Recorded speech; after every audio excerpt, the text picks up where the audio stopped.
NDP hopeful Tanya Cameron canvasses Shoal Lake 39 Reserve. This is her third election. She ran in 2008 and again in 2011. She's been working for Elections Canada since 2014 until now. Looking for your support on election day. This is Kenora, Kiiwetinoong. It's massive, over 250,000 square kilometers, basically a third of Ontario.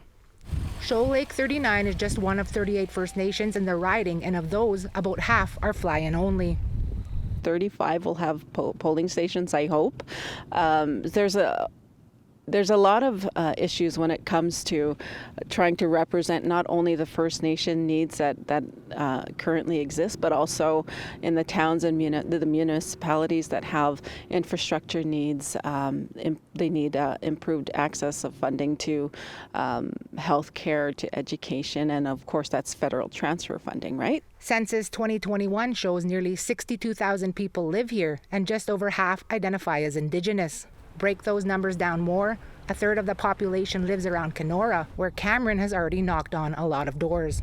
I was looking at my odometer and I'm at just over 2,600 kilometers of driving and 52 hours of drive time. Because this riding is so huge, it goes down to Nestor Falls and Nijmegen First Nation, up the Manitoba border, all the way to Fort Severn, and then comes down to Ignace and back here. So I've been putting in a lot of mileage in terms of getting to each of the communities, towns and cities to campaign, and I haven't even got to Ear Falls, Red Lake, Sulikout, Pickle Lake, but that's on my list for next week. There are also 2 First Nation men running. Liberal Charles Fox is a former Anishinaabe Nation leader. Independent Kelvin Boucher Chicago, he's run here twice in 2014 and 2019. John Hobbs is running for the Green Party, Bryce Desjardins for the People's Party of Canada, and Conservative Eric Melillo is the incumbent. At his campaign HQ, a sign. If the door is locked, he's out campaigning, and a local number to call. And is this the best number to reach you at? Yes, it is. Is he in town today? I'm not sure at the moment. Can I get your name again, please? This isn't the first time that Conservative candidate Eric Melillo did not make himself available for APTN. Back in the 2021 election, he also did not do an interview with us.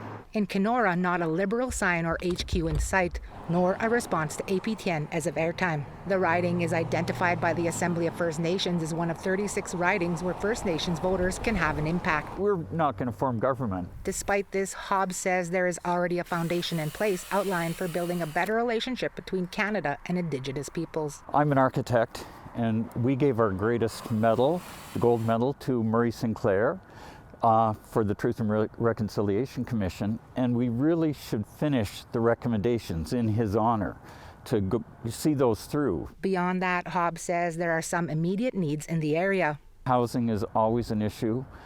Drugs an issue. I don't have the answer to that, but we've got to work together, urban cities everywhere, to fight that.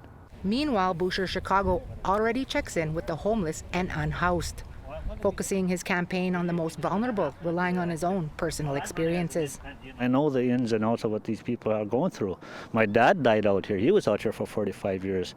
I have a daughter that's out here. She's been out here for I don't know how long. And I have many relatives, and I've seen many of them passed away. He's choosing to be independent because he says most of the major parties have some laws he can't support. I like to use my good friend John Rafferty. He was from Thunder Bay back in 2007, can't remember exact dates, but he opposed the gun law registration.